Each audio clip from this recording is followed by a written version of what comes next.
पूजा पाठ, कर्मकांड, ज्योतिष सीखने एवं सनातन धर्म से संबंधित वास्तु शास्त्र, जंत्र मंत्र, तंत्र, शास्त्रोक्त ज्ञान प्राप्त करने के लिए जुड़े हमारे इस चैनल से।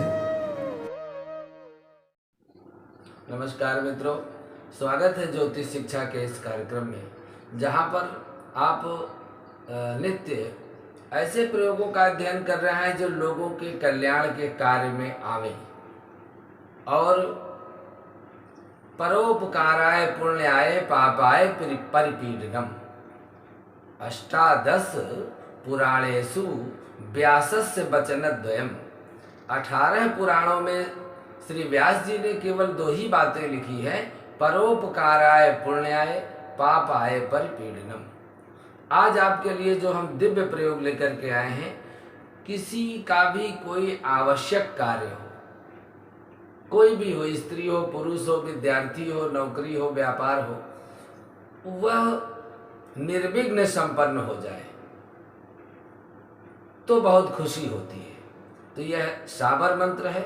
यदि आप इस मंत्र को सिद्ध कर लेते हैं पर्व में दी गई विधि के अनुसार, और जब किसी को किसी आवश्यक कार्य से जाना हो, मुकदमे में जाना हो, तारीख में जाना हो, इंटरव्यू में जाना हो, नौकरी में जाना हो, किसी विशेष वैवाहिक वार्ता के लिए जाना हो, किसी लड़के को देखना है, किसी लड़की को देखना है, किसी मांगलिक कार्य में किसी से मैत्री संबंध स्थापित करना है, कोई जरूरी सरकारी काम हमको करना है, तो इस मंत्र का उस समय प्रयोग किया जाता है।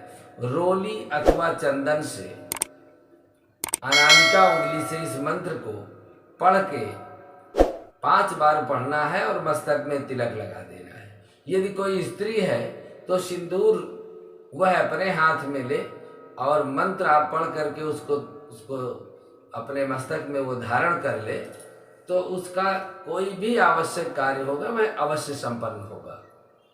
यह किसी भी आवश्यक कार्य को निर्विघ्न संपन्न कराने के लिए यात्रा, विवाह, परीक्षा और जो भी कार्य आप निर्विघ्न संपन्न कराना चाहते हो, किसी के लिए चाहते हो, दूसरों के लिए चाहते हैं, तो इस मंत्र को 5 बार पढ़ करके, स्त्री है तो सिंदूर से और पुरुष है तो रोली या चंदन से तिलक लगा देना है और मंत्र पढ़ते जाना है। सभी का कल्याण होगा। इस मंत्र को सिद्ध करने के लिए किसी बड़े प्रयोग की कोई आवश्यकता नहीं है। फिर भी नवरात्रि के समय में जब सप्तमी आवे, सप्तमम काल रात्रि थी, जब सप्तमी आवे तो सप्तमी की रात में 11 बजे के बाद इस मंत्र को 108 बार जप कर लीजिए।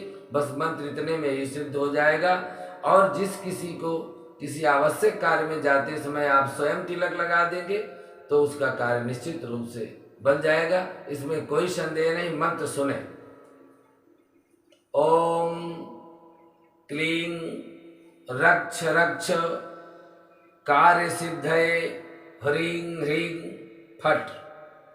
बस इतना मंत्र है और यह मंत्र आपको लिख करके वीडियो में हम देंगे, जिससे आपको किसी तरह की कोई असुविधा ना हो और आप भी किसी के कष्ट में, किसी की परेशानी में यदि आप काम आते हैं तो इससे परमात्मा बहुत प्रसन्न होते हैं। आज के लिए बस इतना ही।